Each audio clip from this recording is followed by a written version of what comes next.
तब तक सीमा को नींद खुलता है, देखती है कि मेरे पास मम्मी नहीं है। तब तक एक आवाजें आती हैं तेज तेज से। अब वो सीमा उठ के जैसे जाती है और पर्दा हटा के देखती है, सीमा के पांव के नीचे से जमीन खसक जाता है और गुस्सा में आती है। और वहां पे एक पीतल का लोटा रहता है, तो वह लोटा काफी भारी रहता है। वो लोटा उठाती है और अपने पति दिनेश के सर पे एक लोटा धड़ाम दे मारती है, क्योंकि दिनेश वहां पे गिर जाता है और मर जाता है। आप सबको नमस्कार, मैं अब्दुल सैफी, जो कि आप देख रहे हैं अब्दुल सैफी सफर। एक बार फिर मैं न्यू कहानी के साथ। एक कहानी है राजस्थान के एक गंगानगर का, और ये सच्ची कहानी है। वहां पे एक छोटा सा परिवार रहता था। उस परिवार में एक सीमा नाम की एक औरत थी, जिसका उम्र 24 साल था, और उसका पति का नाम था दिनेश, जो कि दिनेश एक मोबाइल का शॉप चलाता था। और उन लोगों का जिंदगी बहुत हंसी खुशी से कट रहा था। लेकिन उन लोगों का दोनों का शादी हुए 2 साल हो गया होता है, और सीमा बार बार बोलती है कि दिनेश, हमें मायके जाना है, क्योंकि मेरे शादी का 2 साल हो गया है और मैं एक भी बार अपने मायके नहीं गया हूं 2 साल में। तो दिनेश टालते टालते अब ठंडी आ जाता है, जो कि कड़ाके का ठंडी पड़ती है, और उसमें सीमा बोलती है, दिनेश, मुझे अपने मायके जाना है तो जाना है किसी हाल में। अब दिनेश बाइक निकालता है और सीमा को बैठाता है और उसके मायके लेके चला जाता है। वहां पे जैसे वो लोग जाते हैं, तो सीमा के माँ बाप खेत में थे। जैसे वहां पे हाल जाता है कि आपकी बेटी और आपके दामाद आए हैं, वो लोग खेती छोड़ के सीमा के माता पिता भागते हुए घर पे आते हैं।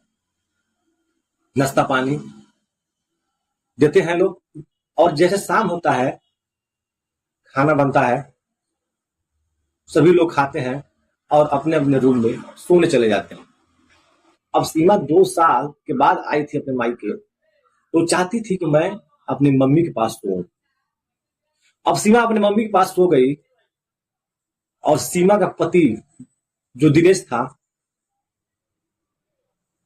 वह एक रूम में सो गया।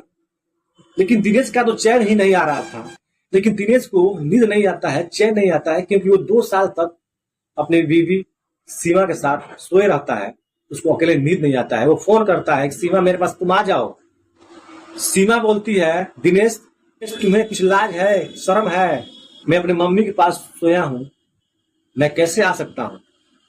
मम्मी कहीं देख ले तब क्या होगा? तो दिनेश तब भी जिद करता है, मानता नहीं है, और सीमा धीरे धीरे उठ के अपने माँ के पास से दिनेश के रूम में चली जाती है, और दोनों शारीरिक संबंध बनाने लगते हैं।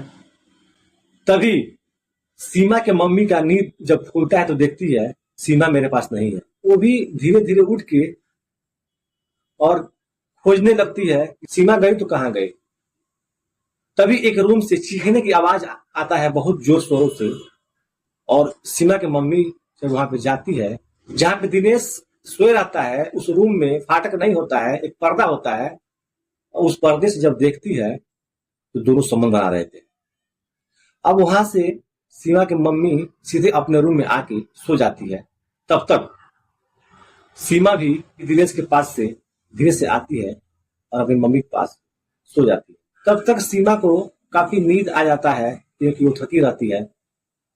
तब तक सीमा के सोने के बाद से सीमा के मम्मी कम्बल से बाहर धीरे धीरे होके और अपने दामाद यानी सीमा के पति के पास धीरे धीरे चली जाती है, और देखती है कि दिनेश रजाई ओढ़ के सोया है। क्योंकि उस समय काफी ठंड पड़ रहा था। अब धीरे से रजाई उठा के और सीमा के मम्मी दिनेश के पास रजाई में घुस जाती है। अब दिनेश को लगता है कि फिर से सीमा आ गई। अब दिनेश अपने सासू माँ को उस रजाई के अंदर पकड़ लेता है और फिर से संबंध बनाने लगता है। लेकिन संबंध बनाने में उसको पता यह चलता है कि लग रहा है यह सीमा नहीं है। जैसे रजाई उठाकर फेंकता है तो देखता है कि उसकी वो सासू माँ है। वो बोलता है कि सासू माँ आप ऐसे क्यों कर रहे हैं, आप मेरी सासू माँ हैं। तब तक दिनेश की सासू माँ बोलती है, बेटा कुछ नहीं, सब ठीक है, चलो लग जाओ। अब दिनेश पूरी रात सीमा की मम्मी के साथ शारीरिक संबंध बनाता है। तब तक सीमा को नींद खुलता है, देखती है कि मेरे पास मम्मी नहीं है। तब तक एक आवाजें आती हैं तेज तेज से। अब वो सीमा उठ के जैसे जाती है और पर्दा हटा के देखती है, सीमा के पांव के नीचे से जमीन खसक जाता है और वो गुस्सा में आती है और वहां पे एक पीतल का लोटा रहता है। तो वो लोटा काफी भारी रहता है। वो लोटा उठाती है और अपने पति दिनेश के सर पे एक लोटा धड़ाम दे मारती है, जो कि दिनेश वहां पे गिर जाता है और मर जाता है, क्योंकि उसका चोट पीछे कोई नस पे लगा रहता है और तत्काल वह दिनेश मर जाता है।